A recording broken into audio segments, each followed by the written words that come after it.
In the 1600s, Europe was in a trade domination race. Spain and Portugal controlled gold and silver from the Americas, and the Dutch East India Company controlled the spice trade in Southeast Asia. Britain had no colonies, no access to foreign markets, and no financial power. They were behind in global trade, and they needed to make money quickly. The monarchy was broke, and Queen Elizabeth couldn't afford any more state-funded trade expeditions. The wealthy aristocrats came up with an idea.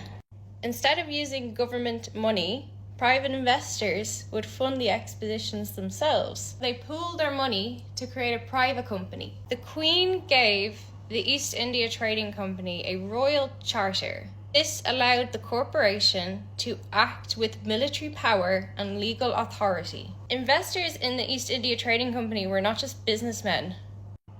This is England's ruling elite. There was Sir Thomas Smith, Sir John Watts, Sir William Garrard. This joint stock company model was a new financial tool that allowed these merchants to fund large-scale colonial expeditions without any royal control or oversight.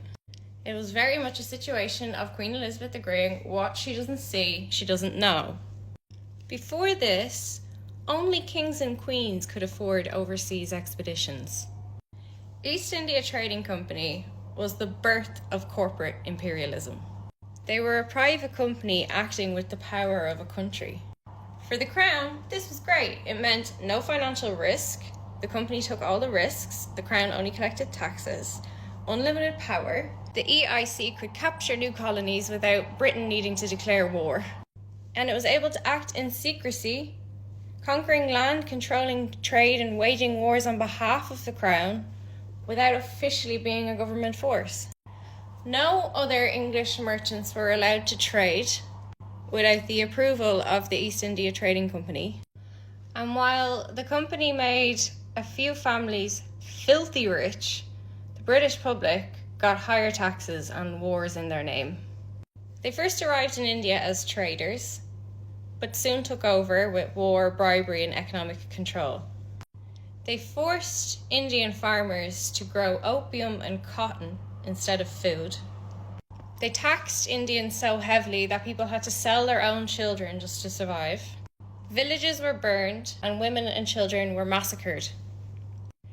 British soldiers even tied Indian rebels to cannons and blew them apart. Tens of thousands of people were hanged, shot, or tortured to death, while millions more died of famine. And the British refused to give any kind of food aid, saying that it would make the Indians lazy. East India Trading Company had an army of 260,000 soldiers. That's bigger than the British army was at the time.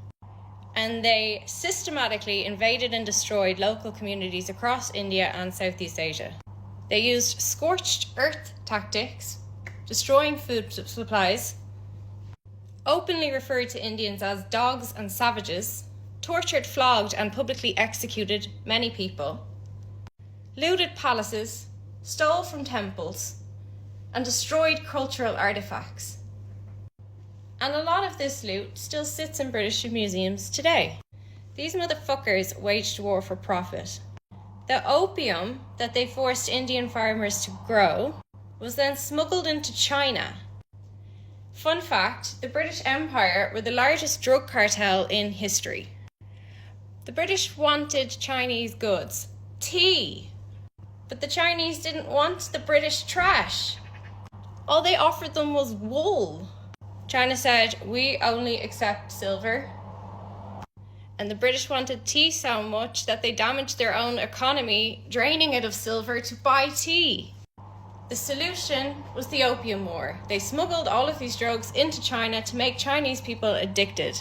When Chinese officials cracked down on opium smuggling, Britain declared war on China. And in 1842, the Chinese were forced to give the British Hong Kong, open 5 ports to British trade, and pay reparations for the opium they destroyed. This wasn't enough for the British. They wanted more access to China. So they invaded Beijing and they looted and burnt the Summer Palace. In 1860, China was forced to legalize the opium trade, allow Christian ministries in, and open even more ports for British trade exports. This caused the century of humiliation. Opium addiction devastated Chinese society. Their economy collapsed and they lost control of their own markets. Foreign powers carved it up, as usual, and in 1911 the Qing dynasty fell. These wars were funded by British taxpayers, despite being waged by a private company. And so at home, in Britain, ordinary workers are being forced to pay more taxes while the rich pay literally nothing. This meant that small British businesses couldn't compete with the EIC. Food prices at home rose, resources were redirected towards empire building, and British workers faced extreme poverty while the London elite built massive fortunes. Poor British men were forced into the Navy and the Army to fight these drug lords' wars. Many of them were shipped off to India, China, and Africa to die for corporate profits. They believed that they were fighting for their queen and their country, but actually they were fighting for the gold-lined pockets of murderous investors. $45 trillion was stolen from India.